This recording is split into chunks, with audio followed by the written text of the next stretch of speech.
دو تین جملے آپ کی سماعتوں کی نظر کرتا ہوں اور اپنی آواز سے اگلے صداقت کی طرف سفر کرنا ہے مجھے کہ بھائی میرے مدینہ شریف کا ذکر کر رہے تھے تو شاعر کہتا ہے کہ سبز گنبد سے گزرنے کی عادت جانتی ہے، سبز گنبد سے گزرنے کی عادت جانتی ہے، ہوا ان کی تعظیم کے درجات جانتی ہے، سبز گنبد سے گزرنے کی عادت جانتی ہے، ان کی تعظیم کے درجات ہوا جانتی ہے۔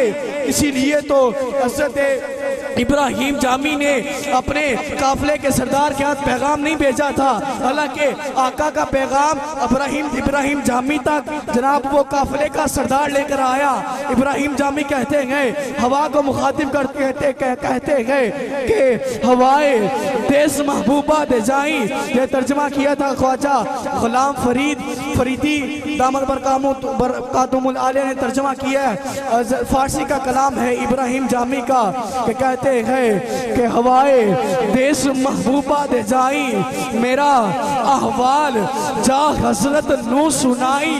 کیوں کہا تھا کہ جناب ابراہیم جامی جانتے تھے کہ سبز گنبد سے گزرنے کی عادت جانتی ہے، سبز گنبد سے گزرنے کی عادت جانتی ہے، ان کی تعظیم کے درجات ہوا جانتی ہے، اور میں نہ پہنچ پایا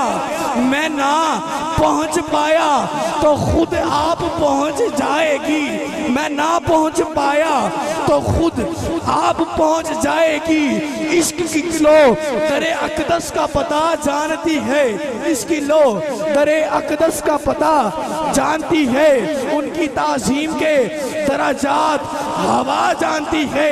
اور یہ جو لوگ آج باتیں کرتے ہیں کہ معاذاللہ ہم نبی جیسے، نبی ہمارے جیسے، شاعر کہتا ہے کہ منتظر سینکڑوں پردے ہیں ابھی اٹھنے کو، منتظر سینکڑوں پردے ہیں ابھی اٹھنے کو۔ ارے یہ دنیا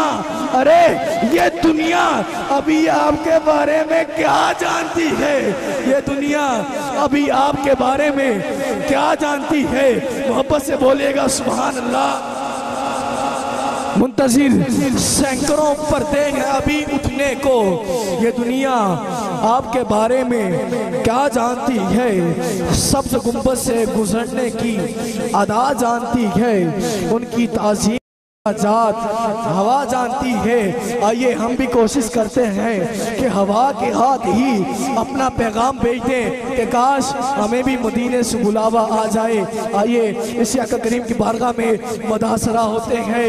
جناب بھائی عادل علی اتاری صاحب بہت ہی ادب سے ملتمس ہوں، آئیں اور آقا کریم کی بارگاہ میں اپنی حاضری پیش کریں۔ نعرہ بلند کیجئے گا، نعرہ تکبیر، اینی میرے ویر چھل لاوے، نعرہ تکبیر، نعرہ رسالت، نعرہ حیدری، نعرہ تحقیق، ہر صحابی نبی، ہر صحابی نبی۔ حافظ عادل علی اتاری صاحب۔